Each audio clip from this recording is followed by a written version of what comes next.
আমার মাঝে থাকে, তার রূপ যদি আমার অন্তরে থাকে, আমার হৃদয়ে থাকে, তাহলে আমরা আপনাদের মাঝে কিছু বলতে পারবো, আমার দ্বারায় সম্ভব না। যদি আমার গানের ছন্দের ভাষায় ভুল হয়, সবাই ক্ষমা দৃষ্টিতে দেখবেন।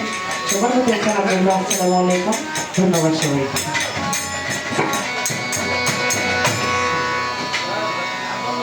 যেহেতু এখানে কোনো পালা দেয়নি, তার মানে কি মালজোড়া গান এটাকে বলা হয়, গানের বৃষ্টি গান, গানের বৃষ্টি গান, তাই না?